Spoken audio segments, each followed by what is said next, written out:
What's going on, guys? We are live. I'm here just getting my laptop set up. And we are making dry cured pepperoni, or salami, sorry. But we're going to add some red wine and some peppercorns. So, without too much more, let's get into it. I've got everything I need right here. I've got a stuffer, I've got grinder, I've got my hands for the mixer. Let me straighten that out a little bit. Because we're making a dry cured product, I don't really want to get too much protein extraction. The more protein extraction I get, the harder it will be for that. This still looks off kilter to me. The harder it will be to get all the water that we want out of the sausage to dry it out. So we're not going to mix too much. I also don't like using binders when I'm making dry cured sausage. Everything here has been sanitized within an inch of its life. Jones, what red wine would you recommend? Well, I actually have a bottle right here, which is part of the reason we're doing this. This is Velvet Buck. It is a red blend, and it is out of California. We met this guy at BHA Rendezvous, and he was nice enough to give us a bottle of it.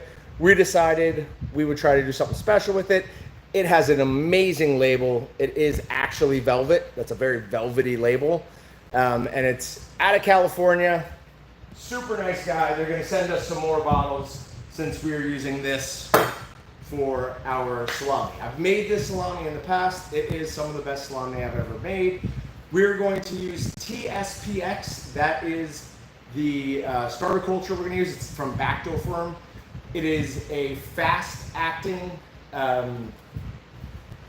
starter culture. Well, no, it's not really. It's a low-temperature culture. So we don't have to get the temperatures too crazy hot. So we don't have to get a smokehouse involved, an oven involved. We can do everything in our dry curing cabinet on sale at Waltons.com. We are going to use the salami seasoning. It's just a salami unit, no MSG. We're still going to add cure. I've got some black peppercorns here. I've already weighed out my T-SPX. And then we're going to add 2.5 cups of this Velvet Buck red wine. Not Boone's Farm, no. I thought about it, but we're trying to be classy. With everything we do here, we ask the question, is it classy? Now, is it classy to drink a little bit of this wine out of a lowball whiskey glass? Probably not, but we're gonna do it.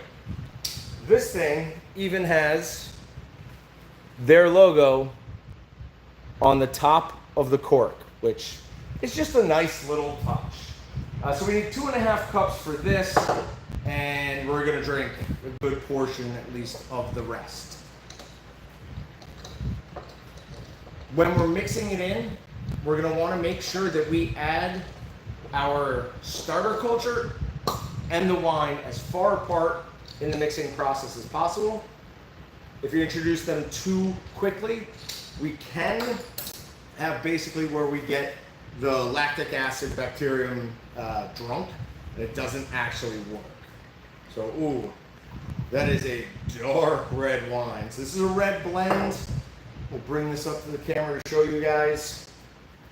This is Velvet Buck, and we're drinking it out of a standard lowball whiskey glass. Very nice smell to it. It's maybe a slightly sweet. No, it's a dry wine. So that is good for us, for our purposes. Now, when we're talking about how much wine and pepper we should add, you're going to see everything on wine. There's a huge range of them. I've seen it as high as 6%, as low as 2%. I like to do a 1/2 cup of wine to every 5 pounds of product. So 2.5 pounds, or sorry, 2.5 cups of wine is going to get added to my mix. Now, for pepper, and I should grab my meat, but for pepper, it's a little bit different. It really is to taste. But 2 grams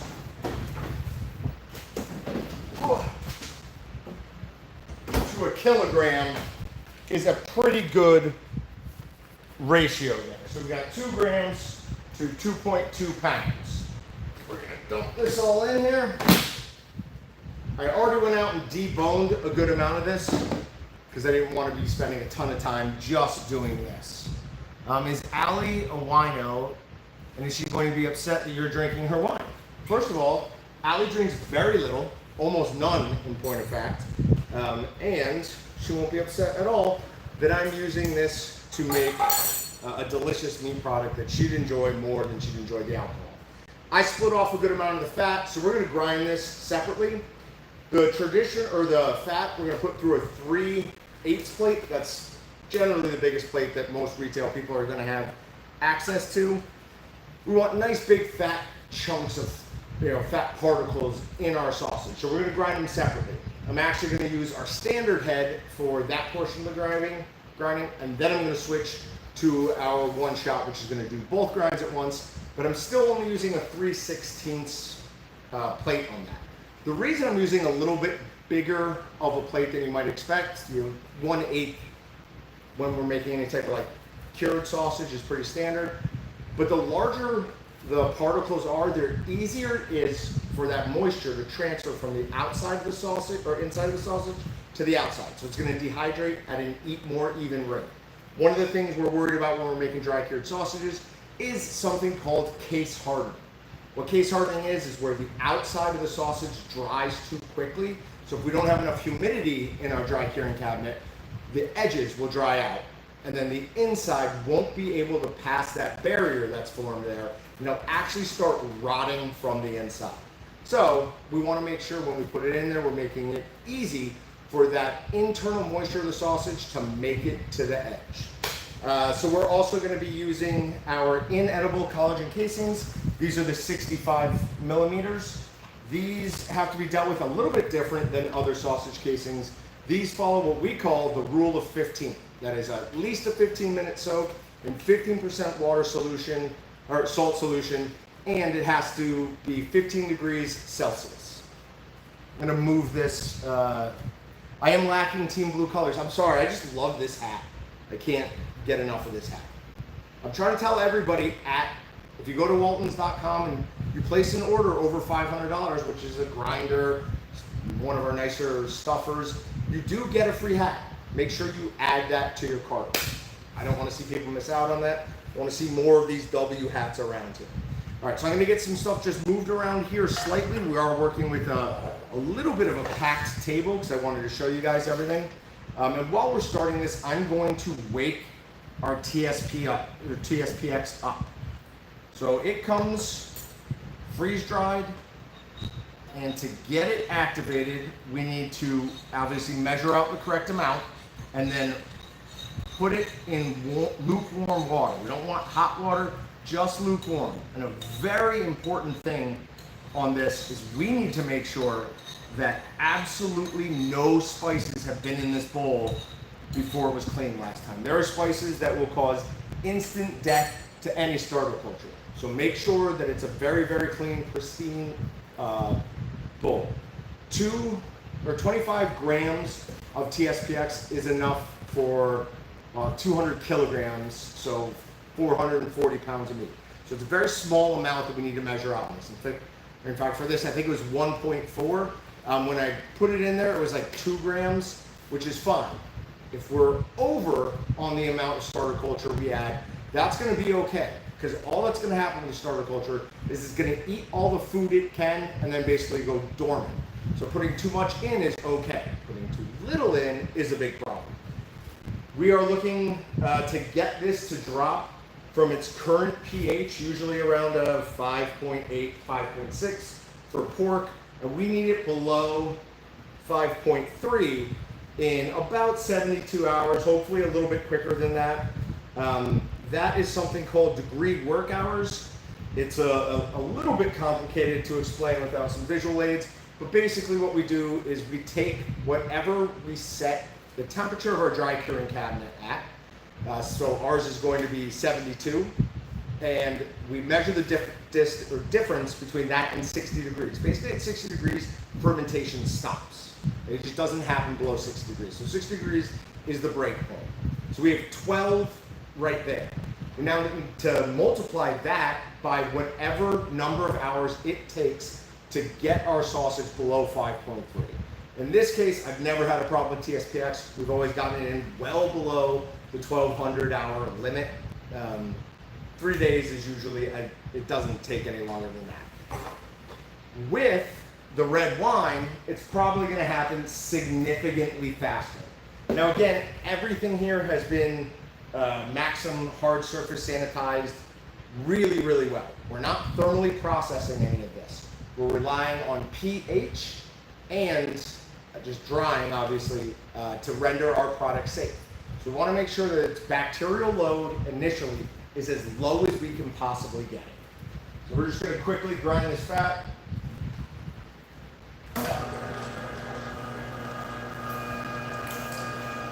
And we'll probably just throw a couple of pieces of regular down at the end. And these are pork butts I got from Sam's. Fairly disappointed in the quality of pork butts from Sam's for once. Usually they're excellent. Anytime I'm making dry cured product, I tend to get it from Sam's because their pork and definitely their beef's a little bit better than the local grocery store. But these ones weren't great. I wasn't thrilled.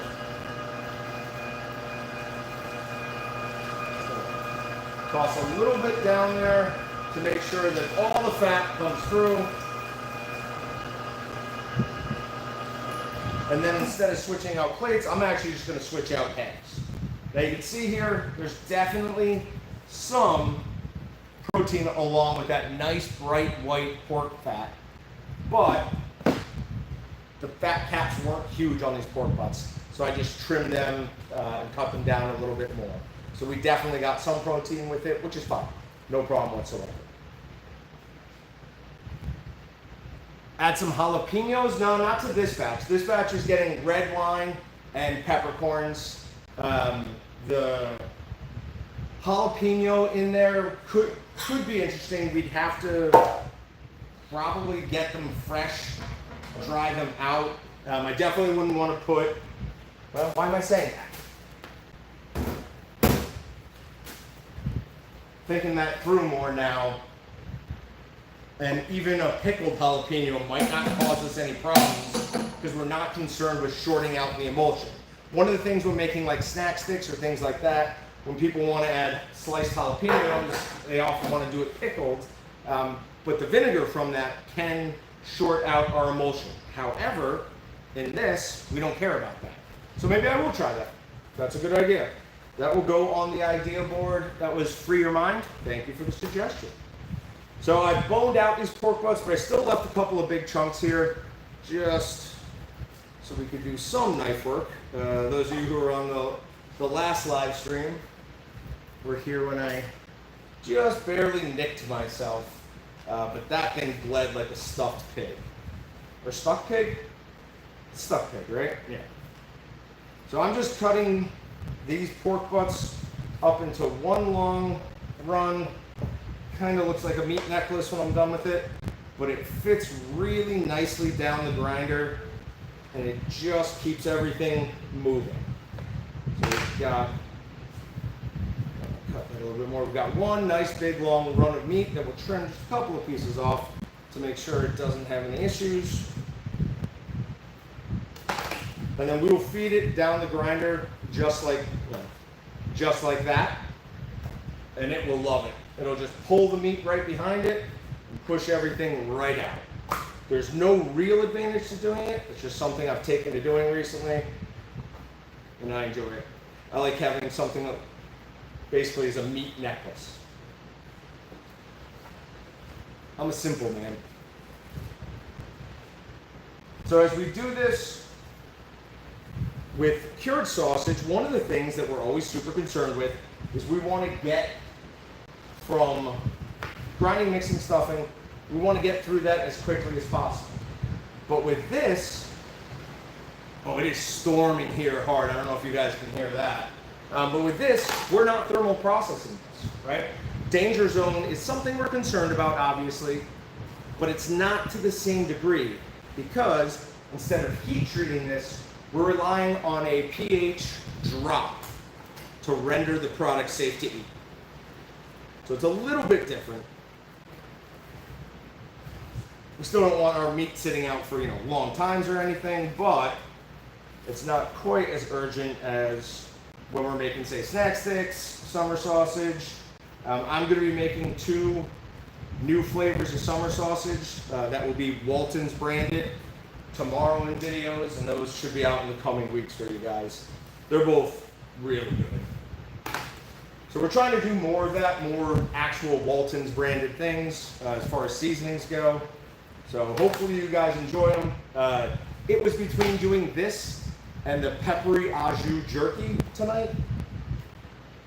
I didn't want to do the au jus jerky because, the buildings, nobody's here at night, and I would have to leave the dehydrator on basically overnight, which I just don't love leaving equipment here running. Although technically I guess I'm doing the same thing with the dry curing cabinet.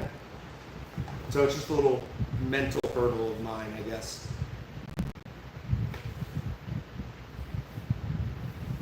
All right, we're gonna get to grinding here. We've got 25 pounds. This is a one shot. I've got the 3/16 head on there, or plate on there. And we should be done with grinding here in no time flat. So what this is technically doing is 2 grinds at once. So we're just getting the back plate of this is a kidney plate or chunker plate. There is then a 2-sided knife that sits in there, cuts everything up, and passes it through that outside plate. You might have gotten a little cocky here with some of the thickness of these pieces of meat. Because it's grinding it twice, that is a lot of pressure in there, but it's handling it no problem. When we're doing a traditional grind, I would recommend that you guys basically get this meat somewhat frozen before you do a grind. With a one shot, you don't want to freeze your meat at all. Just your temperatures coming out of your fridge or your cooler are more than cool enough. Who is that? For your mind, I wonder if jalapenos might be one of those spices, though, that would be instant death to a T-SPX. I'll have to look that up. If not, I love jalapenos, so that would be a good thing to add to it. I made a dry cured product where I put Jarlsberg cheese, and I made it out of the Reuben sausage seasoning. That was phenomenal. But that and making salami with red wine and some black peppercorn are the 2 kind of outside the box, whatever things I've done with it. This isn't necessarily a new process to us anymore, but we're certainly not as experienced at this as we are, say, something like summer sausage, snack stick, bratwurst, or anything like that. So there's still a learning curve, and I didn't want to overdo it.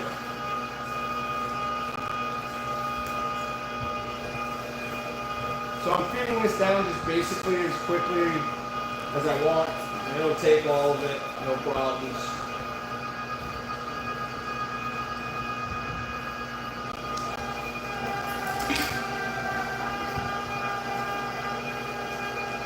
And since we have 25 pounds in here, the entire thing can go, or the entire bag of seasoning is going to go in, and we're still adding cure.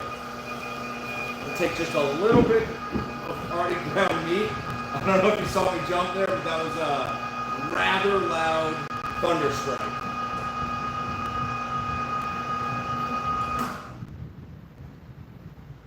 You might still be able to hear that rumble. That felt fairly close. All right, let's get this out of the way.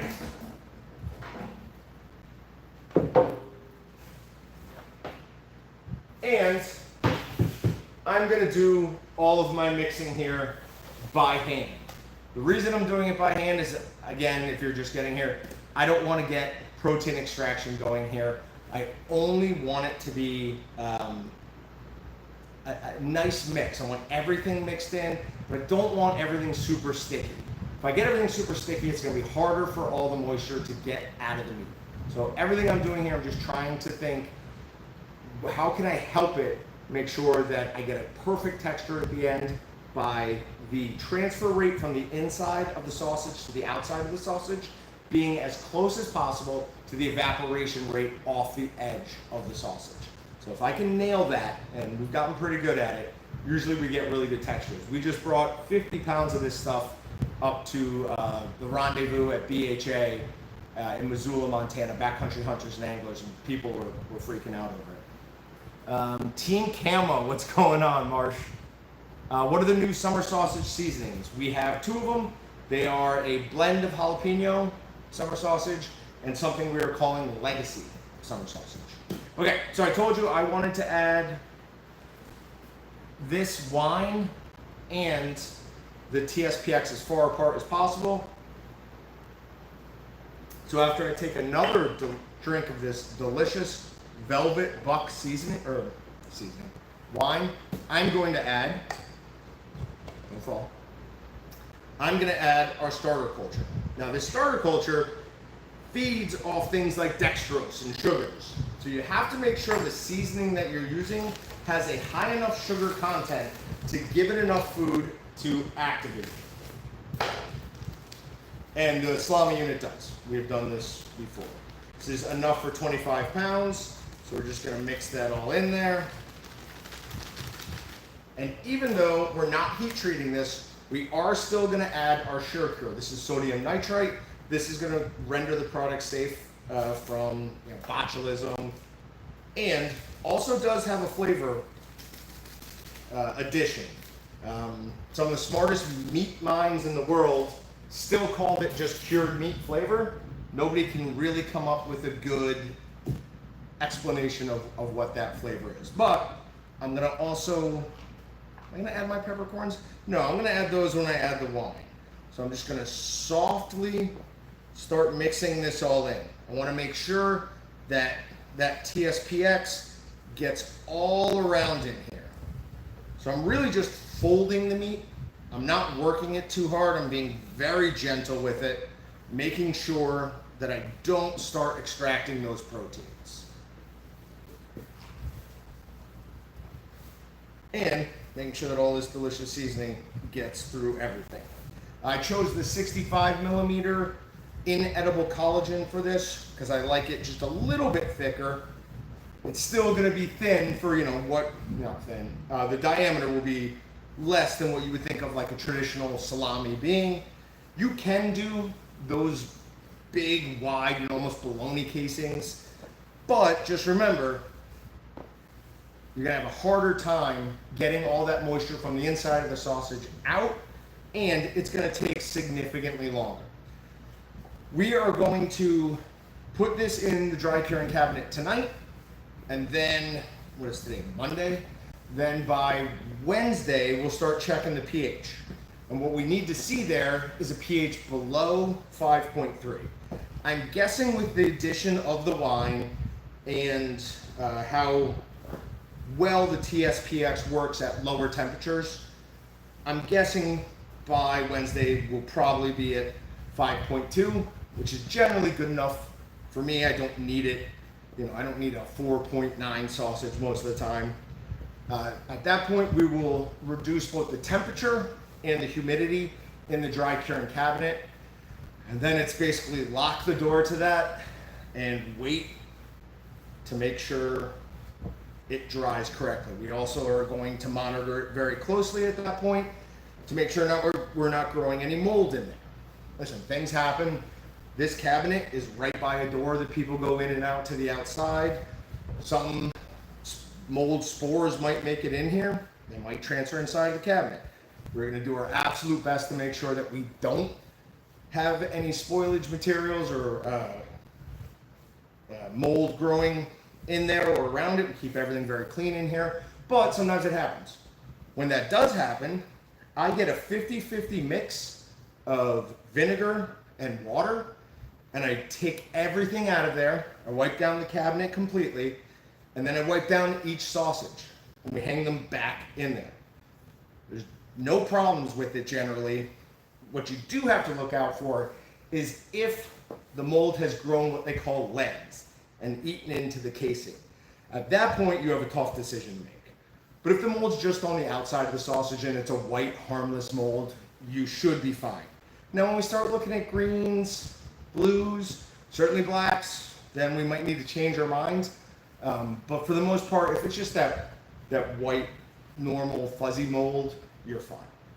All right, so we've got all the seasoning, all the T-SPX, everything is nice and mixed in there. I'm going to add our peppercorns, give it just another little mix, then I'll add the rest. And I really do think 2 grams to a kilogram for pepper is the right amount. I tried the 4 grams at one point in one of the batches, and the pepper just was too much. It was too pronounced. It's just supposed to be like a little occasional, I don't know if treat's the right word, but a little additive to it. It's not supposed to dominate the flavor of this at all. So we're going a little bit lighter this time. And I think the last time I used a Cabernet Sauvignon. This is a red blend. So I don't know what that's going to do to the flavor. I do know this is a very tasty wine. I'm not a huge wine guy, but it's pretty good. So it's Velvet Buck. They're out of California. And the guy who created it was the guy at BHA, and he was a very nice guy. Seemed like good people. So if you're looking for a new small batch wine to try, Velvet Buck, and it's I think it's Velvet Buck Winery is the name of it. All right. Since that label is so nice, I don't want to get it too messed up. So we're going to measure out 2 cups, or 2.5 cups. So this is just a nice little tool. It's an adjustable measuring device. We put them on sale every so often. So this will be 2 cups.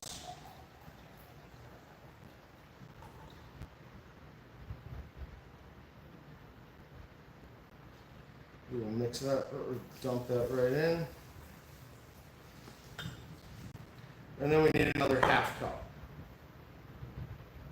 Cups.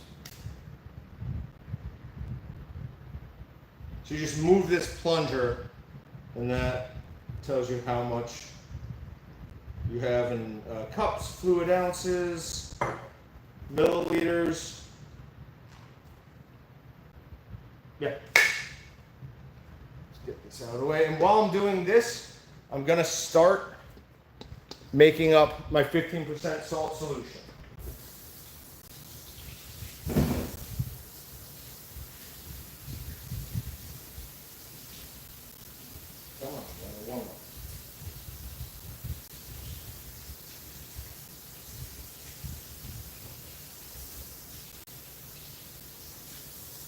All right, we'll let that water run for just a couple of minutes. Get it nice and warm. Oh, what am I missing here? Doug says, do you not like to put the seasoning in before you grind? So Doug, this is something we've talked about a good amount here. There is literally no reason not to. I wouldn't put the Bactofirm through there probably. But yeah, if you want to put your seasoning in between your first and second grinds, there's no problem. We use the Waltons one-shot, so it does both grinds at a single pass. But if you have a traditional grinding system, absolutely, that's a good way to do it. It actually can speed up your second grind because it does tend to make the meat a little bit stickier and makes it easier to pass down the auger system. One of the reasons I don't like to do it very much is because it's usually a long time in between grinding and when I can get to cleaning it, and because of that, everything will start setting up inside the grinder and it makes it way harder to clean.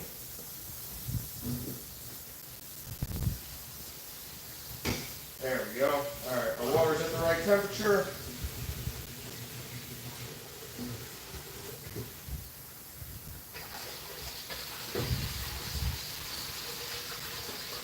We'll let that just keep mixing.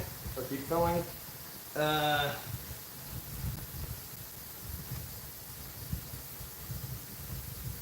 Got to get into restock on seasonings. Yeah, hopefully, I'm assuming that means that you've been to our new location. If you haven't, we have moved from 3639 North Comatera, and we are now at 10321 East 53rd Street.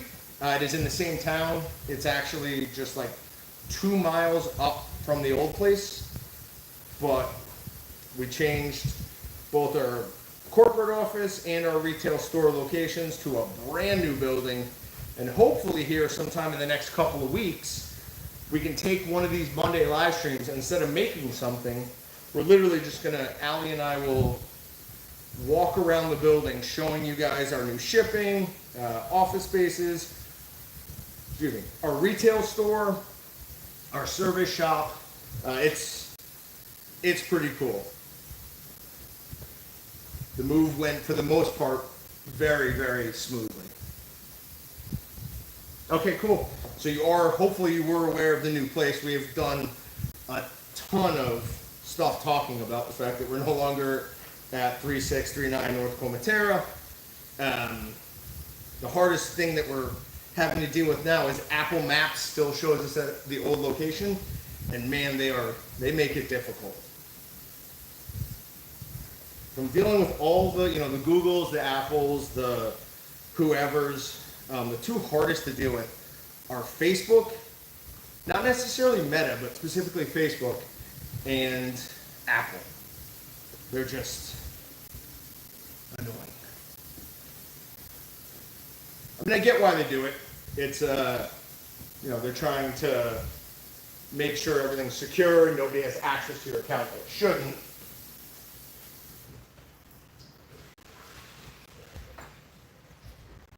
All right. So we've got our 15% salt solution in at least 15 degrees Celsius water, and we are going to put our 65 millimeter inedible collagen casings in that and let them soak. That's going to take them from a papery, though slightly oily texture down to very, very pliable. So it's basically the same thing as you're going to get with making fibers soft enough to be stuffed, but just a little bit extra, and that you got to add the 15% salt. Your store staff did a great job keeping us walk-in guys, well informed, as they should. They're Paige, Austin, and Joe are a good crew out there. They know what they're doing. They're good at recommendations. They're good at helping people. And in their downtime, they do a good job keeping up on learning more information. So they can help with some technical, or at least more technical issues than you would expect from the average retail store person. All right.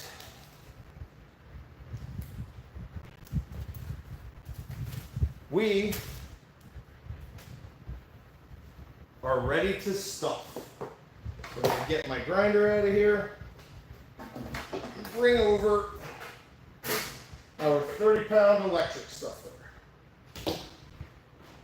I've got the largest stuffing tube that this comes with.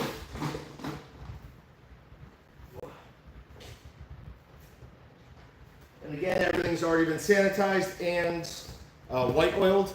I like to put white oil basically on everything. It just makes the process a lot easier. Oh, Blake, nice. So guys, that's Blake. He was the guy who's nice enough to give us one of these bottles. Blake, my girlfriend, and one of the girls that was with us, Courtney, are having an argument over who gets the bottle.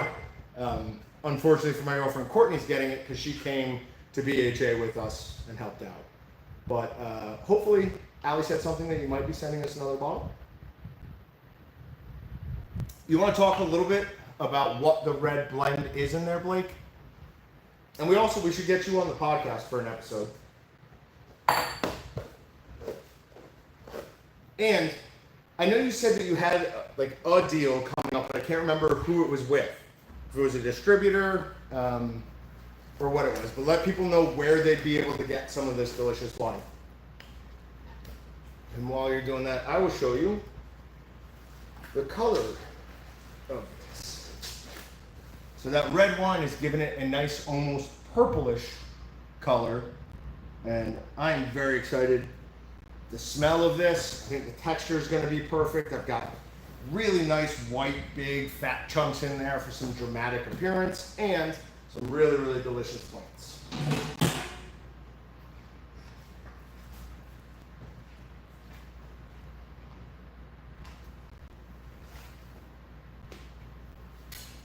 We're going to stuff this just like we always do, making sure I don't get any air pockets in there. I want it nice and tight. The bad thing about this type of sausage is the setup and the cleanup is always longer than the processing time. Reason for that is, we're using bacteria basically, so I need to make sure everything is perfectly clean before and then pay really close attention to it after. That becomes especially true if we're using something like mold 600 or 300 from Bacto Firm, which are helpful molds. But we don't want that growing in the kitchen, so everything has to be scrubbed down within an inch of its life. Put that over here for that.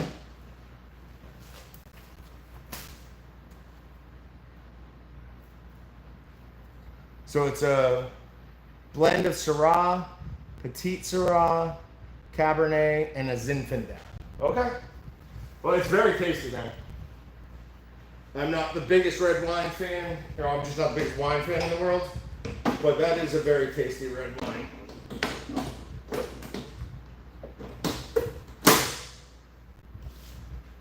My sister is a huge wine snob, and I'm sure she would absolutely adore this.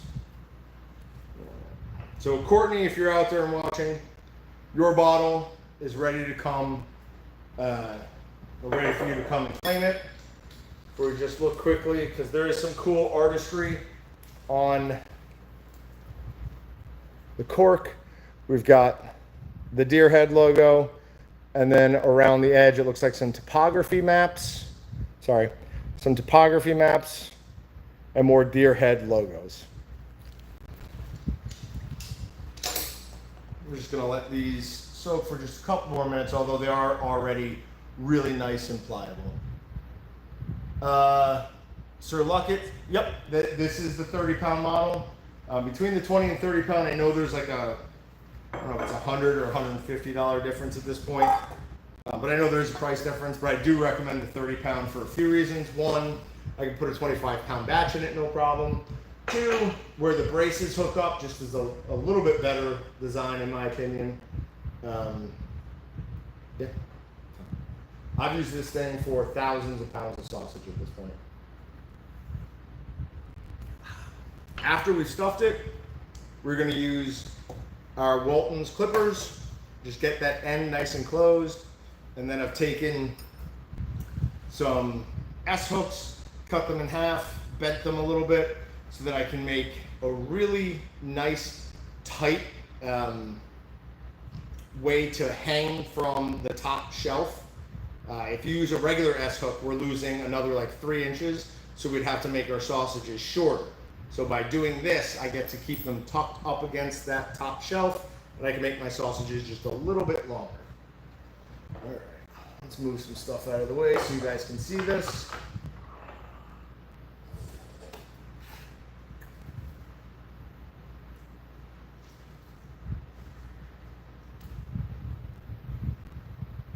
Right up and over. Probably already should have been doing that. And tell me if you guys can see everything from there. If not, I can try and move that so you can get a little bit better of a view.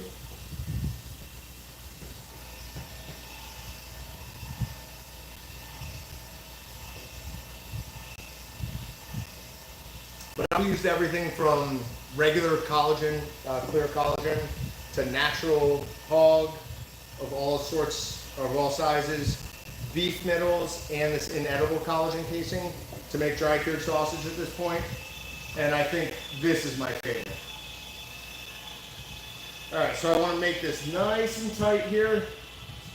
So I'm holding this casing on with good amount of firmness. I don't want any air pockets in here. We're going to stop it just a little bit short of all the way. I always like to do this when I'm first doing it. I want to make my first one. I'm going to twist it up.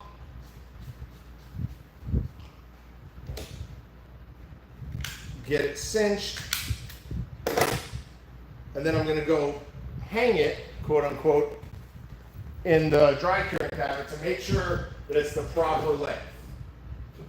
And it is. What we're also going to do is create a loop in here in this top string so that less of the string is hanging down. You can do this before or after, it doesn't really matter.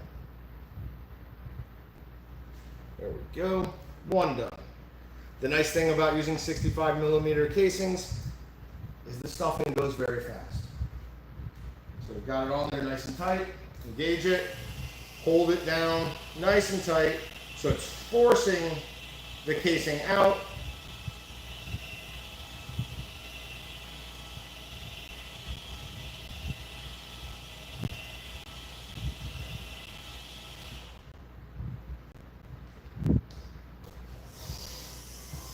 And Allie and I will be going up to Canada in the next few weeks to meet with some of the Ron Shera guys, the guys we do some TV advertising with.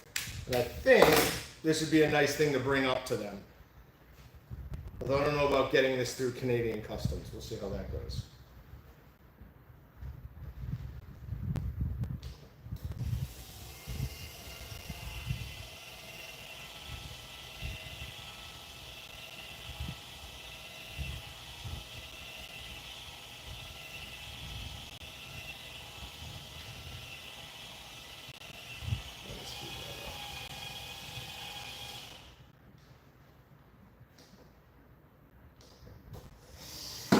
So at the end of each one, I'm just hitting the stop button and then the reverse button for just a second, just to take all that pressure that's already built up in there away. This is what these look like. We've got really nice, large, fat pieces in there. There'll be some really good peppercorns. You can see one right there. So we're going to end up with a beautiful sausage. We're just going to have to wait a while to eat it, unfortunately. That's the downside to making any type of dry cured product, is it does tend to take a little bit longer. So a couple new comments in. Yeah, stuffers are so much better. Like, I almost wish grinders couldn't stuff, because people get the idea that they can do it, and you can do it, but you really shouldn't if you can avoid it. Making salami like this is peppered casing is a good idea to use. Okay, so I've done that before. I used our, which one was it? Was it the garlic and pepper? So that's a textile casing where it's like a cloth. The transfer rate on that for moisture, it's actually not even the casing, it's the glue they use to, no glue, right? It's not glue. But it's the adhesive that they use to hold that mixture on the inside of the casing. It'll play with your transfer rates a little bit. So what you need to do is increase your humidity by about 10% through the first few weeks. If you don't do that, you have a little bit of a tendency to get some case hardening. And then you're also going to have to leave it in there another week or two. So just get ready for that. But it does make a beautiful finished product.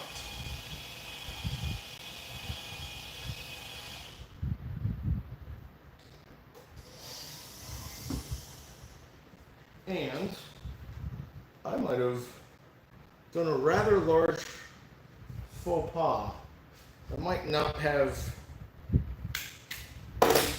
prepared enough casings. We'll find out. I've got 5 left, I'm fine. But yes, you can do that. It was one not one of the first things we tried, but it was one of the first kind of outside the box things we tried. And we ran into a problem with it, so we talked to some experts, and that was the advice we got. It is nice working here, having the ability to, when something happens or I'm unsure about something, I can pick up a phone or send an email to, you know, Iowa State's meat department or Wisconsin's meat department and talk to some of the leading minds in meat science. It's a nice fringe benefit of the job.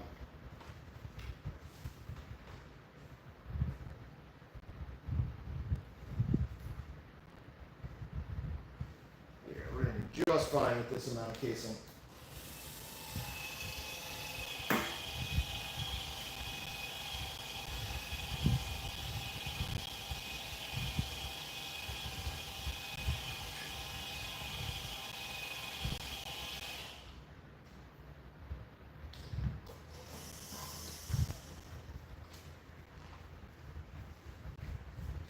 One of the things that I really enjoy about knowing how to do this is it would be a lot more difficult, but in any type of end of the world scenario, I'm still making sausage.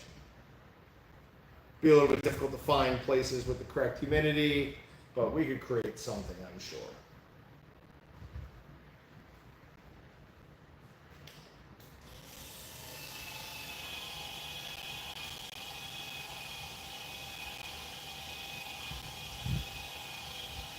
I played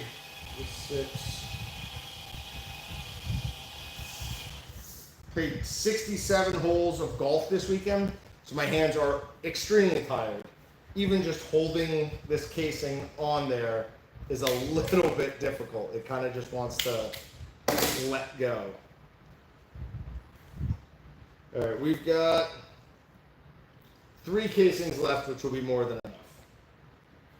I think the last time I said we'll be all good, I was more telling myself to believe that than actually believing it.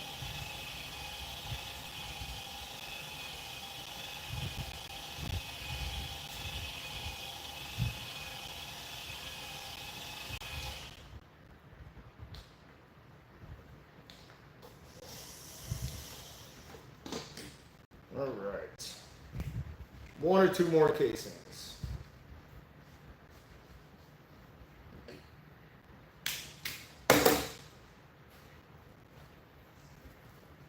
So I don't like the foot pedal.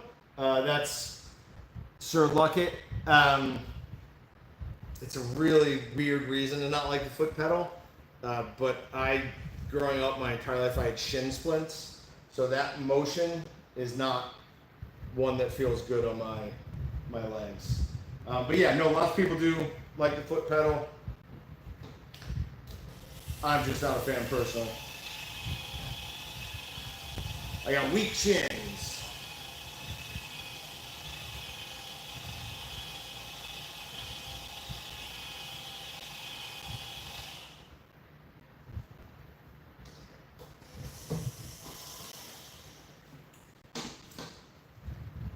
Actually, I'm going to pull this all the way back up because I want to get every bit I can out of this. I'm going to put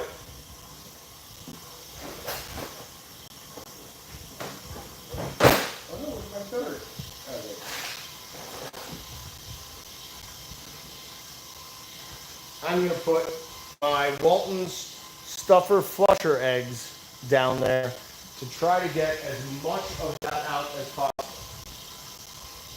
I'm going to spray them, sanitizer, let them sit there, and while that does that, I will start tying extra knots in these casings.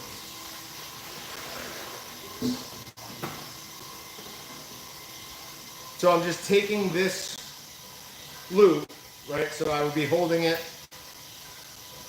or hanging it from that, Instead, I want to get rid of as much of this as possible. So I'm just going to tie an extra loop in it and get that as close to the bottom as possible. Now for somebody without great manual dexterity, that can be a little bit of a challenge. But as you can see, instead of here, I am right there.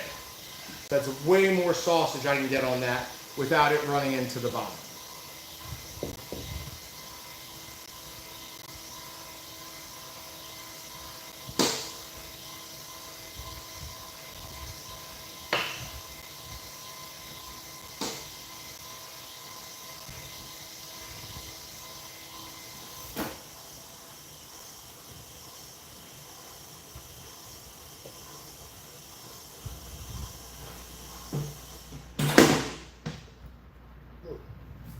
Pop those down into there.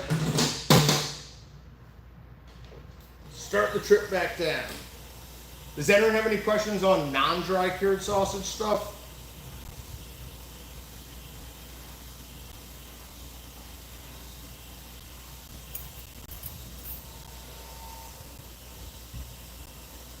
Go. And I'll show you some of the measuring equipment we use as well. I don't have access right now to our water activity meter, but I'll show you what we use for pH monitoring. There are a couple of different tools. The one I currently have access to is probably my favorite, but I'll do that when I get them home. And then it's time for everybody's favorite thing, cleanup. Would I cold smoke this? Yeah, and plenty of people do. A lot of the commercially processed stuff will also be cold smoked. I'm just not a huge fan of the flavor it finishes with.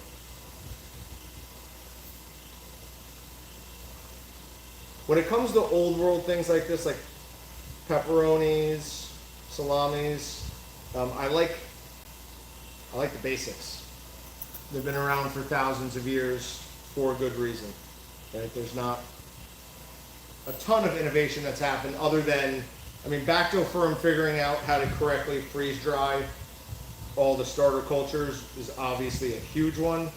Before that, they used to do something they would call batch slopping, where they would mix up a batch like this and then hold back a certain amount and add that to the next batch and rely on that meat that they held back to introduce the good bacteria to the new batch. But it was completely not unpredictable, but it was difficult to get it consistent. So once they figured out that they could isolate these lactic acid starter cultures and then freeze dry them, that made all the difference.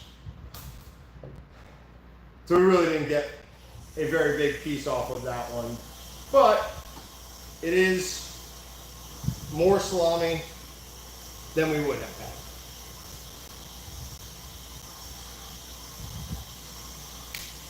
had. This one we don't need to tie down. That one will hang just fine.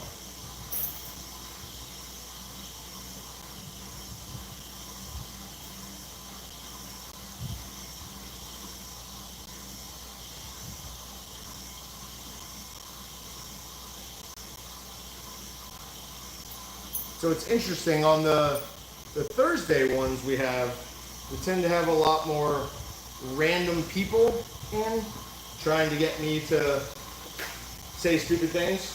So it's a nice break. All right, so this is our dry curing cabinet. We have two versions of it. This is the 135. It's a little bit smaller. Not a little bit smaller. It's a lot smaller than the larger stand-up commercial one. They both go up to 72 degrees and can push humidity up to 85%. It will get above 85% in there though, once we put the sausage in, because that is going to start adding humidity to the air. This is our this is our Testo pH meter. It's got a little gel in the bottom here, which will automatically keep the probes clean and keep them basically buffered, so it's always going to read correctly. It's super simple to use. It fits right in a pocket.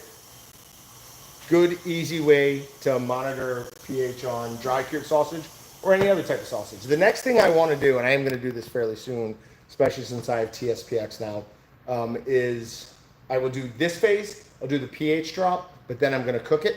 So I don't know if Slim Jim does it, but like a lot of the larger snack stick companies do that for shelf stability and some flavor development, but they don't want to wait however long it's going to take. So they get their pH drop and then they go to an actual smokehouse. I'm going to grab some of these, put some gloves back on, and start hanging stuff.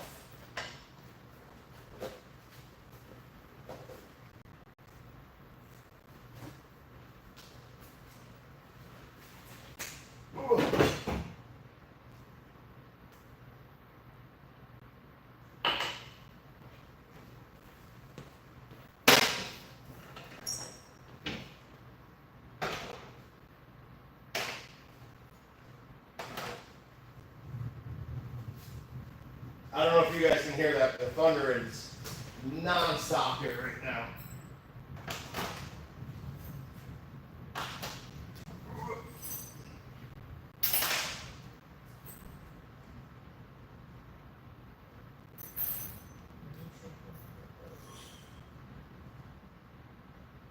All right.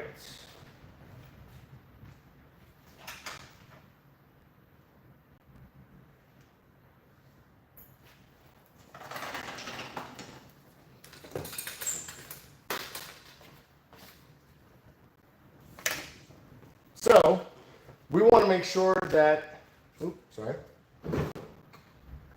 the lamp. We want to make sure our sausages are not touching the bottom, are not touching the sides, with them nice and centered.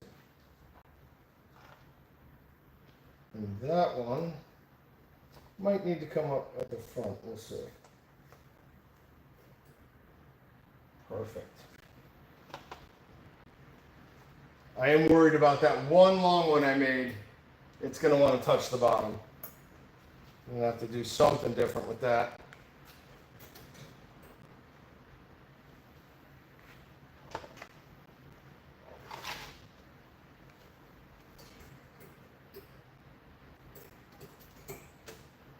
Oh, that one's touching the bottom too. Okay. Those two. I got a little over ambitious with how long I was making them apparently. I'm going to have to retie that one as well. I'll have to get some of these hooks further down towards the casing. Yep, look at that. Well, the lesson, as usual, is measure once or measure twice, cut once, not, hey, I think this looks good. Yeah, sweet. Good job, me.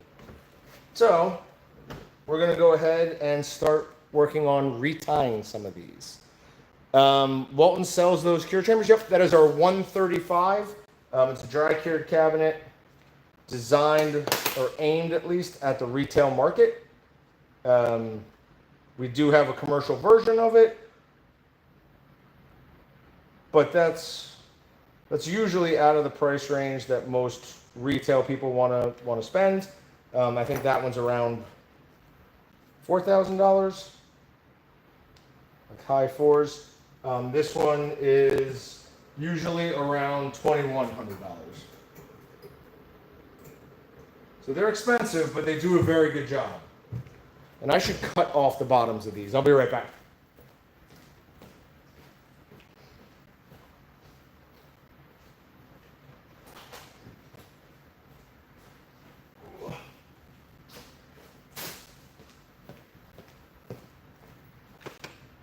Trim some of that off.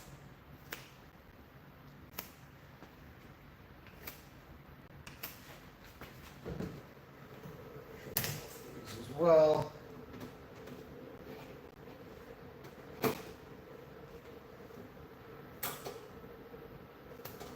So it's got a central fan to keep airflow moving throughout it. The one thing we want to avoid, and I'll show you that, is we're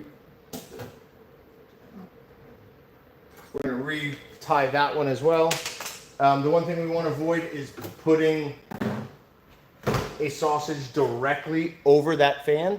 If we put something directly over that fan, it has a tendency to dry at a much quicker rate. We just don't want that. With a large diameter sausage like this, or larger, that's going to be even more of a problem, because any case hardening is basically almost guaranteed to ruin the interior of our sausage.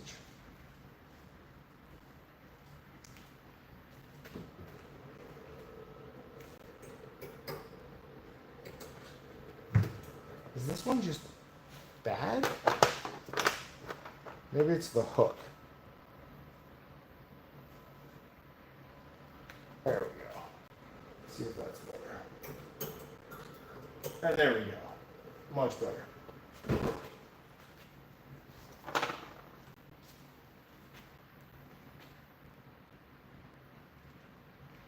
So we started selling these about 6 or 7 months ago. It first came in. We had the R&D going on this for forever. It took, I don't remember how many different vendors.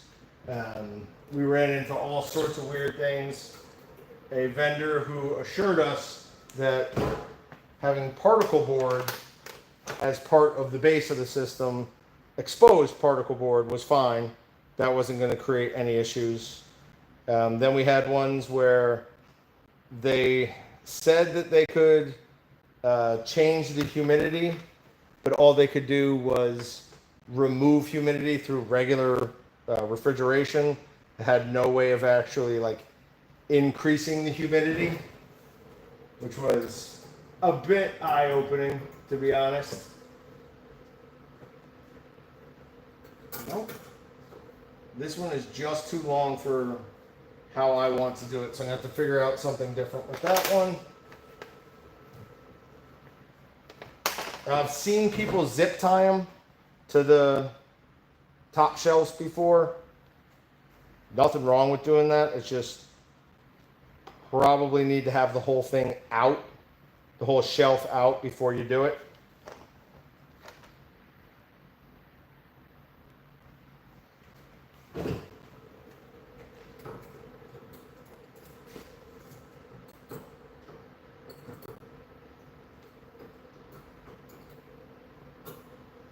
Good, finally.